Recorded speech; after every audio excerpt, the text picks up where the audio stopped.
We are live. At the MMA. So you do know. I guess I watch the MMA so much you even know it.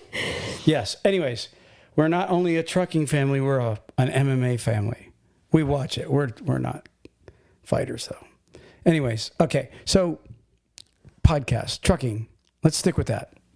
That's what we do now. What's weird is I don't have the headphones on, so it's so different. This episode is totally different. But we came out of our box. yeah, but I don't think people really care about that. Look, we just got back from the trucking show down in Fort Lauderdale, Florida. It's our fourth time. Y'all, if you haven't been to the Florida Truck Show, you really need to get there. Jesus, the guy that hosts it, what a great guy. He does Houston, he does California, he does Fort Lauderdale. And Ruth Ann, would you like to let everybody know what Jesus just got the rights for? He just got the rights for Dallas. For GATS, the Great American Truck Show. They haven't had the GATS open. And I don't know if it's going to be called GATS, but they haven't had the Dallas Truck Show, I think, since pre-COVID. I think that's when it was they were preparing for COVID. COVID hit and then just shut down. Because, I mean, all of them did at that time, but for whatever reason, they just Never came back the following year. And if you guys that have been to the Dallas Truck Show, everybody that's ever been there should know that Dallas Truck Show was comparable to Louisville. Mm-hmm. It really, like, I've been to both, and I don't see a big difference in size in Dallas versus Louisville. I really don't. So, but that's not coming till 27. I think, is it August of 27? I believe he said, yeah, like 14th, 15th or something like that. Right. Of 27. So you guys, if you're excited, Dallas is on the menu again. On the horizon. Yeah. And we're going to be in Houston, right? In this August. July 24th and 25th, I think it is. July, we're going to be there. Okay. Yeah. Perfect. But I don't remember the rest of the details. I just remember it's the end of July. Such a great show. Jesus put him down here in Florida. I just want to mention, we seen Truck Parking Club, our guy Evan. All right, if you guys are, in a pinch, need a spot somewhere, and it's 3:00 in the afternoon, you're on the East Coast, and you don't have a truck parking space, it's free to join, and they can have you a spot in 30 seconds. They're really good. They're growing. They're almost it's like 4,500 spaces now across the USA, and they are growing. So check out truckparkingclub.com and sign up today. And we had a winner for our AirPods. The yes. AirPod winner.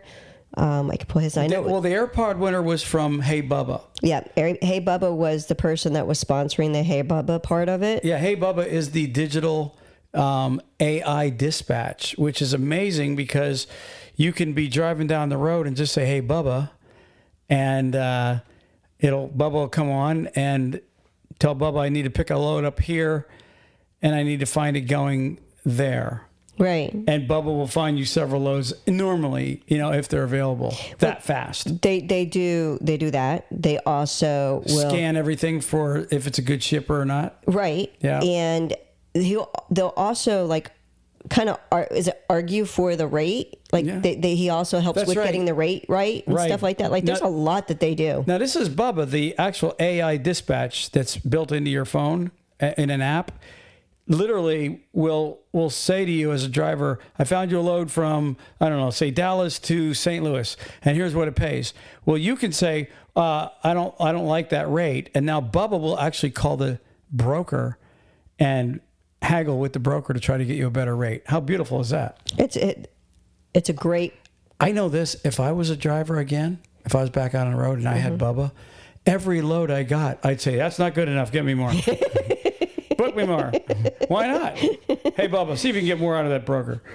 So, but anyways, we hung out with those guys, and then we actually got invited to the TCA. Right. Which was really awesome. We were over there, and we met the folks at Kenworth, met the folks, hate to say this, at Aurora. Aurora was there, the autonomous truck maker. You got something? Yeah.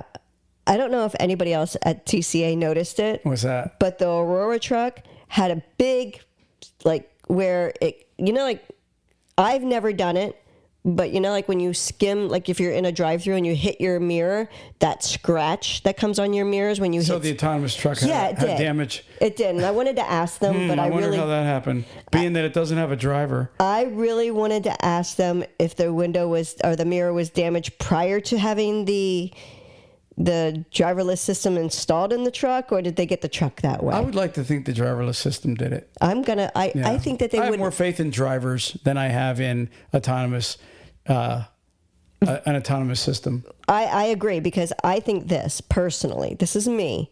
If I'm going to put an autonomous system in a vehicle, right, I want to make sure that vehicle has no dings, no dents, nothing in it before I put my software and my product in there, because if I go and put it all in there and there's dings and stuff on there, I would want to make sure that I'm saying, no, that was already there, or no, that wasn't there. I want to be able to say, no, my system didn't put it there, by already having nothing, like a really clean slate. That's me. I agree. If I'm standing behind my product. So anyways, it was a great week, couple days of truck show. A few days later, we're at the TCA in Orlando, hanging out with Hey Bubba. We did some video work with Hey Bubba. We did some video work with Evan at Truck Parking Club down in Fort Lauderdale. We've just been everywhere. We're probably not going to be in Louisville. I know Ruth Ann wants to go. She's been bugging me about it. Who knows? Maybe, you never know if you're going to see us there. We've been invited. Who knows? Who knows? Who knows? I won the tractor. Oh, that's another thing. Ruth Ann won a drawing, a giant tractor with a big old excavator on the back. Yeah. And we gave it to our grandson.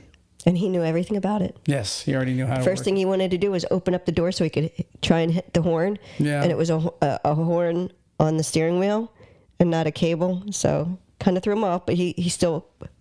Anyways, enough about us and our good time.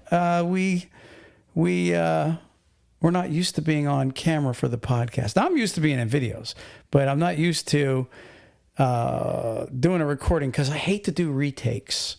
And sometimes we get long-winded. Ruth Ann, she talks a lot. Anyways, moving on. Truck Parking Club.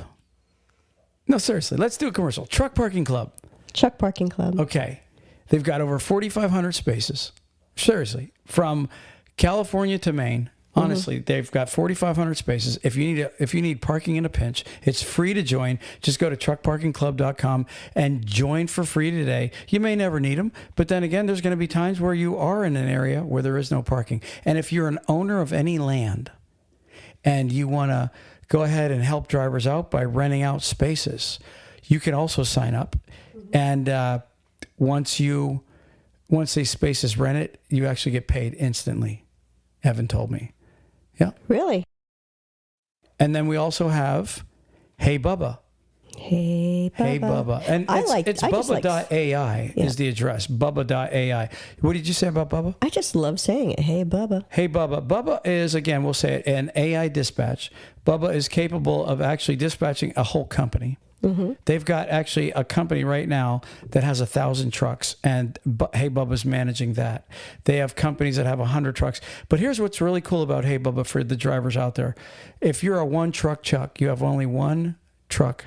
Guess what? Having the power of Bubba dispatching you is you have exactly the same amount of power as the guy with 1,000 trucks. See what I mean? Like Hey Bubba is looking for loads for the 1,000 truck company. But when you say, hey, Bubba, I'm going to be in Houston at 8 o'clock in the morning. Book me a load from Houston. I need to get back home in, say, Pennsylvania.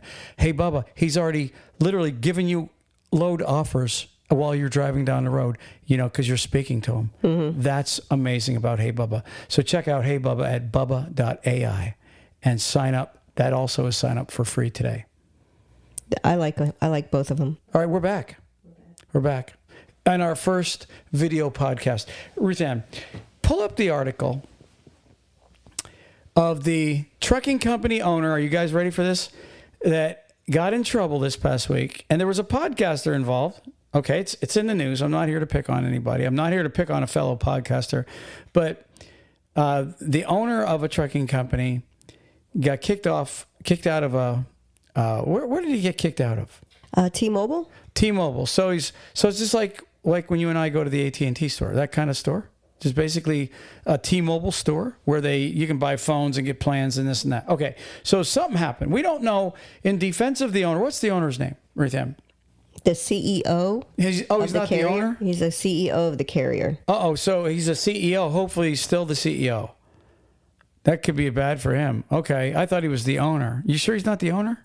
I'm reading it. Okay, so what's his name? It's public knowledge. Darren Brewer. Darren Brewer? Darren Brewer, okay. And proven innocent till proven guilty. But anyways, there was an altercation of some sort, and so they got kicked out. The police came. Well, you said they. Okay, who's the other guy? It's a podcaster. Actually, a former podcaster. He's a former host. He's a former host from, was it What the Truck? What the Truck. So what was his name? Timothy Donner. Timothy Donner. Now, Timothy Donner didn't get in trouble for Dooner? D-O-O? I don't know. I don't know the guy. I mean, he's probably famous, I guess. I don't know. But anyways, so he didn't get in trouble for the same thing that, what's his name? Darren what? Darren Brewer and Timothy. So Darren and Timothy. Darren is the CEO for, what's the name of the trucking company? Carrier 411. Carrier 411. Okay, so. And this is in Chattanooga. They get kicked out of the T-Mobile place. And the police did this. I read the whole article. They got in and they were like, I guess being like disruptive and being like, I guess they were like being. Don't guess. I don't know. Because they were being rude and disorderly. Okay, so I'm assuming that they got in a disagreement on something is what I was going to say. Would be my guess too, Okay, I thought my plan was supposed to be this. But anyways, but here's the deal. It could have been the T-Mobile people could have been rude, and Darren and Tim were just defending themselves. I mean, I'll give them that. Yeah, I'm not going to. I wasn't there. I can't judge it. So we don't know. Maybe Darren was in the right. Again, we're not going to pick on anybody. But so the police come, and they kick him out. The manager called the police. And the You're police out of here. Did they trespass them? I think that's they had him as trespass. So they trespassed them, and it was like, you're out of here, right? And so that ain't the end of the story. No. I think it's like 30 to 45 minutes later, cops are gone. The CEO, what's his name? Darren Brewer. Darren Brewer comes back, and he's in the parking lot. Ruthann, why don't you read that section so we're word for word. They said, this is the part that gets me.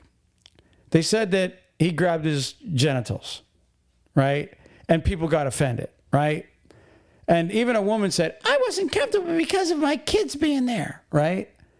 Now, so here's my comment in defense of Darren. All you mothers and you fathers that allowed your kids to watch Michael Jackson grab his crotch while he sang every song, and you guys cheered for him. And high-pitched it. Right, and high-pitched it like a girl. And then you all embraced each other, celebrating Michael Jackson do it. You don't have room to get mad at a guy that grabbed his crotch, probably went, like you said, hey, or whatever, but, that's what he did, though. He grabbed his crotch probably and said, go to hell or whatever, right?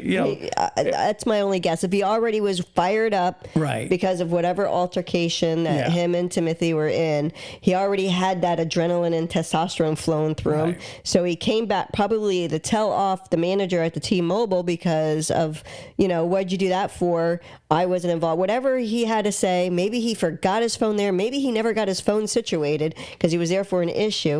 Went back there, and when he went back, for whatever reason, he was outside the building. He didn't go in. He was outside the building, through the window, hollering and screaming and doing whatever it was that he wanted to do. What do you think of my Michael Jackson comment? Do you agree with that? I agree with that because... You didn't think of that one, did you? No, I did not think of the Michael Jackson. But, how many times... kids imitate him. They're all grabbing their crotch. They're all doing the same thing. To this day, they... Right? All that crap, right? And I like Michael Jackson, okay? I grew up on Thriller, when I was a young guy, all right? But guess what? It's no difference. It's a gesture. I wouldn't say Darren was being perverted, if that's what they're trying to make him look like. I don't think that. I think he was just saying, hey, go to hell, and grabbed himself in that gesture, here you go, buddy, whatever. It happens Yeah. all the time. I do. I really, that's just my take on it. Now, everybody else might think I'm wrong, but I might not like it, Yeah. but it doesn't mean that it's not there being done continually from all types of people. Yeah. They're all, well, not everyone. I mean, I don't do it, but I mean, a lot of men do it out in public as far as when they're making any kind of statement about anything. So now, but here's where we probably will agree on. He should have never came back. No, there was no purpose for him to come back. Pride, anger. I mean, you had to be pretty pissed off to come back after the police told you to leave and you got trespassed. Well, and that's the thing. That's bad. Here's in our little town, our little county, compared to Chattanooga, our little county here, there's 1, 2, 3, a minimum of 3 AT&T stores that I know of automatically. I'm sure in the big town of Chattanooga that there's more than one T-Mobile near wherever he had to be. So if he still had an issue with his phone or had to do something with his phone or his account, he could have gone to another one. Well, he stood outside and did the gesture. I don't think he was worried about his phone at that point. I think he was just really wanting to give them a big go to hell. You know what I mean? Exactly. That's what it sounds like to me. And so he can, honestly, when you return to the scene. Yeah, that was the part where he messed up. You know, in fact, to be honest with you, the cops giving you a pass instead of giving you a ticket or maybe even taking you down, right? Maybe even taking you downtown. You got away with it at first, right? Coming back, that was the stupid thing. That was just dumb. Never a dull moment in trucking. Would you agree? There's never a dull moment. It's funny. It's always going to be. So, anyway, should we move on? Moving on. Ruth Ann, you have an article on hair follicle testing that the FMCSA is trying to push this now, right? And I know OIDA is saying, no, we don't want this, which I don't blame OIDA. There's a lot of them, but OIDA is one of the big ones right now that are saying it also. Yeah, I mean, I know companies that use hair follicle tests now, but they can't enter it into the clearinghouse. Correct. So if a driver, say, fails a drug screen, he doesn't fail the urine when they go in, but he fails the hair follicle, they send him home. They can't, and they are not allowed to, I don't think they're allowed to tell the next, I could be wrong, maybe they are, if they're allowed to tell the next company, hey, he failed a hair follicle for us. I don't know if... A hair follicle is not DOT acceptable yet for for that purpose. So if you can't report it to the clearinghouse, I don't see by law how they can say, to another company, they failed their pre-employment, because that's just a company's choice of using that as a pre-employment, and you have to file failed pre-employments with the clearinghouse. But if you're using hair follicle and it's a random hair follicle for the pre-employment, I don't see how legally you can use that then as a reference or anything like that on DAC or anything like that. I would like the ruling on it, though. If there's any safety directors that are listening, which we know you are, go ahead and shoot us an email at ruthann@talkcdl.com and let us know the calling on that. Can a company that does hair follicles, are they allowed to pass that on to the next carrier that sends for a job reference? Like, for example, I know CR England does hair follicles, okay? So if a driver fails a pre-employment hair follicle test, and let's say that same driver applies for a job at, say, Schaefer Trucking, right? Will CR England then put on the reference failed a hair follicle? I don't think they would. I don't know. I don't think they would. I don't know how they can. Maybe they just put company policy. It would have to be company policy, because I can't see how legally they can get around saying it was a failed drug test when it's not DOT supported. I would like to know. There's a couple other companies that do that, the hair follicles, but right now it is not it's not approved yet for the DOT. What, did you have a date that they were trying to push? They're looking as far as, I think it was May of 2026 that they want to start doing the hair follicles with the clearinghouse. So clearinghouse. Well, that's only 3 months away. The clearinghouse is trying to get the FMCSA and the clearinghouse are trying to get the DOT to make it mandatory. 2 months away, actually. So that's what they're trying to do. So right now, to me, judging by what I'm reading, it looks like it's gonna be going into effect. Whether or not be by May, I don't know. This industry is so ups and downs, they might end up seeing something else that they want to push a little faster than the hair follicle, but it is definitely something that they want to work on. But they are stating that it's still 50% of their, they maintain the random testing rates of 50%, and then alcohol is still at 10%. So you think people were getting booted out of the industry with urine tests? If they pull the follicle, wait till you see how bad that gets. I'm not kidding you. Now, I did a report on this years ago, okay? And if I remember correctly, for every inch they take off your hair, it goes back 90 days. I could be wrong. And that anybody that writes in, correct me if I'm wrong, please. But I believe they're only allowed to take so much. It's not like they could take somebody that's got, you get a guy that's got 10 inches of hair, right? Right. And, he smoked weed like 3 years ago. That guy there is going to get screwed. That's not the way it works. It doesn't work that way. They cut off X amount of the end, and that's all there. That's by law. And so if you're going to a place where they're going to do hair follicles, take a measure and request to see how much was cut off. That would be my advice, for real. Yeah, they're not allowed to take more than that. I've talked to companies that do hair follicle, and is it an inch? It's or is it up to 3 inches? So I wasn't sure if it was 1 to 3. I thought it was less, 1 and less. I don't okay. think, because there was a driver that I was talking to, and they had said that their hair has been in a specific style in certain ways, and they didn't want anything messed up with it. And I had asked the company, how do you do it?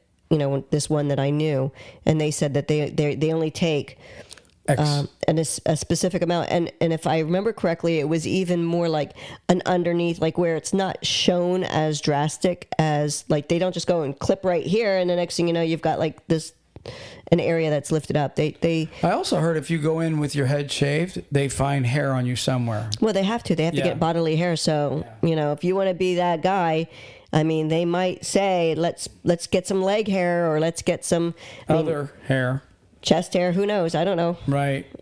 But snipping. I would not. Snipping the hair. Well, there are those rare guys that are bald. But, if you're a guy that's going to be bald, you're going to have hair still somewhere else on your body. They're going to get it. They're going to snip somewhere. Armpit hair. And there's one other place. Anyways, it's something, isn't it? The way it's come down to with, drugs and everything. I think that if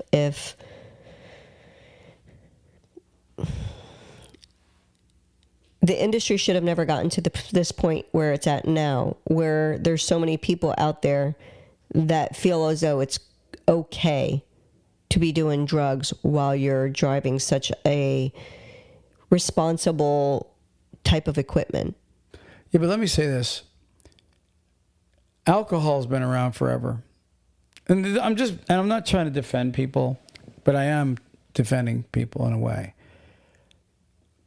Somebody smokes weed 2 weeks ago, legally, at their home in the state. Now, everybody knows the law. The law says it don't matter. Federal supersedes it all. So when you're smoking the weed, it's but it is not supposed to be in your system as a CDL driver. You're not supposed to be intoxicated. And here's what I would tell you. And they have tests for alcohol.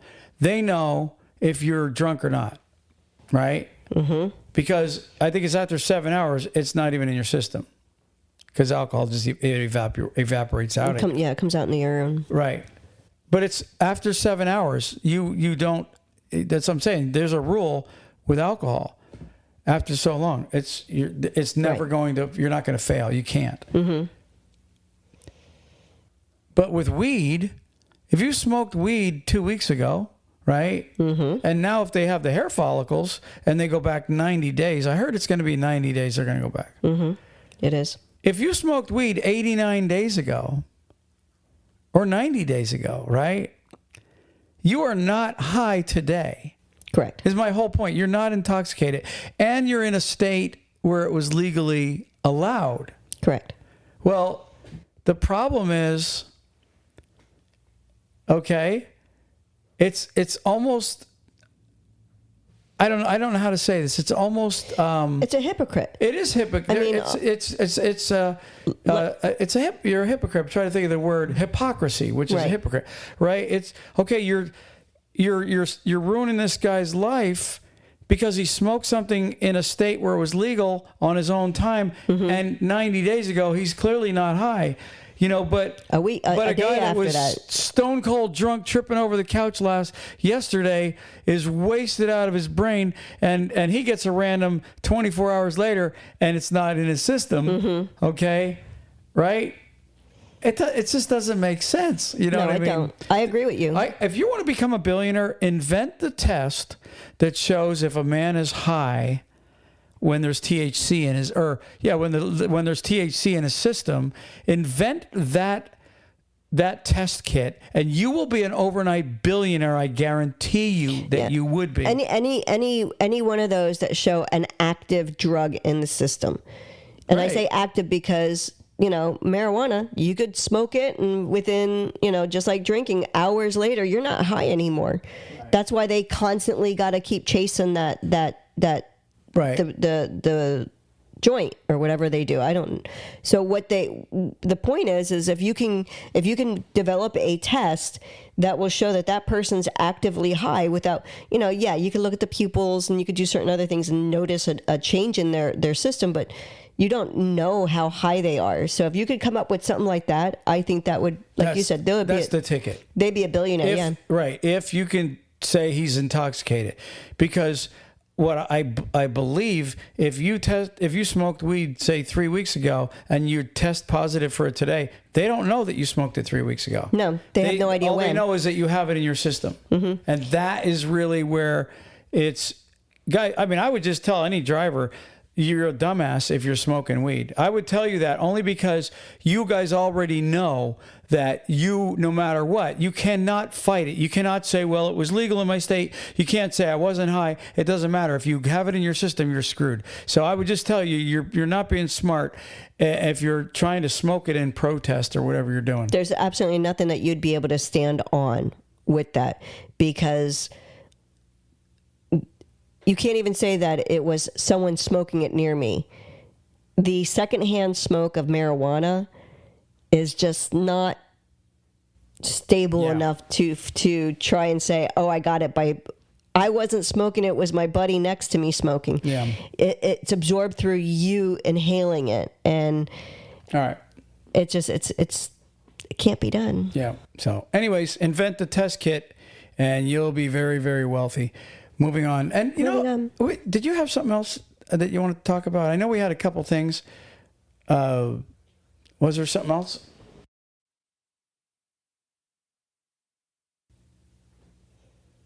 There's that broker that we know that is a scam. There's people using that phone number now to do it. That's TQL.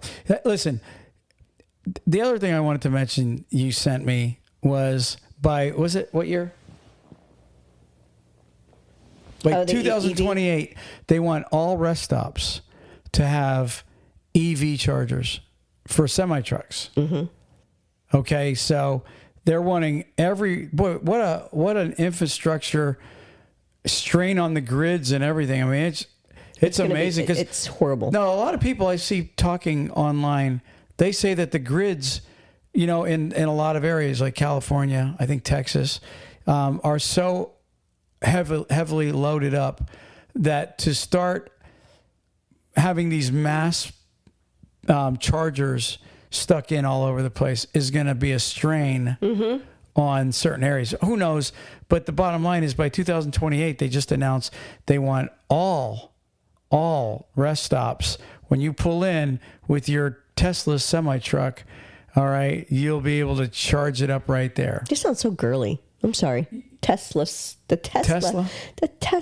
Tessie. Hunter calls it a Tessie. I was going to say something about that.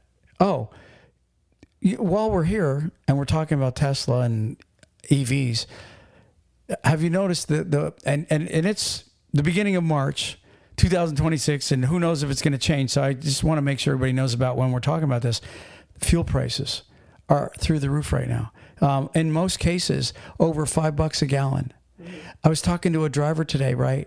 He's a lease purchase driver. And he said to me, well, I told my company, you're going to have to pay me more fuel surcharge. And the company, it's a big company, said, well, we're going to have to renegotiate with the customer at this point. I said to the driver, dude, if that was me, look, you, the trucking company, you're paying me the surcharge. If you're guaranteeing me a certain surcharge, and most of them will tell you they go by the DOE, which is the national average. Look, whether you collect it or not, I know some trucking companies right now that if they couldn't collect the surcharge from their customer, they're still going to pay their driver the surcharge because they committed to it. So shame on any trucking company that comes on here or that tells a driver, oh, we're going to have to renegotiate with the customer. Yeah, you go collect your money, Mr. Trucking Company, but the driver is the one hurting right now. Pay the driver what he deserves. And I'll tell you, you know what the pin is? 6 cents for every 6 cents of a gallon over $1.20. So for every 6 cents over $1.20, you owe them a penny. That's what it's supposed to be. It really is. Figure that out. I could do the math for you right now. It's pretty easy to figure. It's probably about 50 cents right now, if not 60, is what it should be. $1.20 minus $5 a gallon, even if it's just $5, that's $3.80. Now divide $3.80 by 6. 6 goes into $3.38. How many times? 6 times 6 is 36. So right there, 60.1 cents a mile or something like that. It should be. Literally. I don't do the math. So. A truck driver should be getting over 60 cents a gallon. If you're at the way the DOA is figured, it's at 6 cents. For every 6 cents above $1.20, okay, you get a penny. So all you have to do is subtract $1.20 from the current price of fuel, which would be, I'm just using $5 pin right now. Take $1.20 off there, that's $3.80. Divide $3.80 by 6, that would be 60 point something is what a driver should be getting. So if you ran 3,000 miles this week, driver, you should be getting an $1,800 fuel surcharge check. And I'm going to tell you something. A lot of the Chicago companies, I've interviewed drivers over the years. They call me and they tell me that almost every one of those Chicago companies, and not just the Chicago companies, but a lot of them, they say the surcharge is built in. That's a BS lie. I'm going to tell you that right now. It's a BS lie. Absolutely. Don't let anybody tell you that it's built in. It should be separate from your pay. At the end of the week, if you're getting paid right, driver, okay, at the end of the week, they should literally figure out your miles, for your loaded miles, is probably how they're going to pay you, all right? And they should do what I just did. You take $1.20, and then anything above that, okay, subtract it from the cost of the fuel and divide it by 6. That's how you get your surcharge, your legal, true surcharge. And anybody who wants to write in and say I'm wrong, I challenge you to come on the show and we'll talk about it. Because I know some companies that went cheap and they said, oh, there's some companies that'll do like every 10 or 12 cents, okay, over, which means less money for the driver. Yeah, exactly. That's my show. That's your show. That's our show. TalkCDL. Ruthann, do you have the word of the day? I do. What is it? Oh, I can't call Skippy to see if he can help us. Do you miss Skippy? No. She hates Skippy. I don't like Skippy. Skippy's annoying. Go ahead. I am not a Skippy fan. All right. My hair's tickling my face there. Ready? Yeah, let me turn it up. Go ahead. Egress. Oh, do it again. My Egress. Egress? Egress. What's the definition of egress? Is it something like degress, digress? No. Egress. EGRESS. And I have what word, well, like in the sentence, I would say I would egress to, but Yeah. it's the action of going out of or leaving a place, a way out. So the door was propped open for easy egress. I'm about to egress out of here, off this podcast for the night. Let's egress out of here. No, that's awesome. Drivers, it's word genius, right? It's word genius. Okay. We're a little messed up today because we're used to being behind the mic and not on the camera. And you guys can't see it, but we got like studio lights in here and all. Yeah, the lights are like blinding. And by the way, Ruth Ann's slippers are probably on the podcast today. Are they yours? Yeah, well, they're not mine. Exactly. Are they leopard skin? What is that? They're cheetah print. Cheetah print. Oh, gosh. We're out of here. Peace. Peace. Praise the Lord.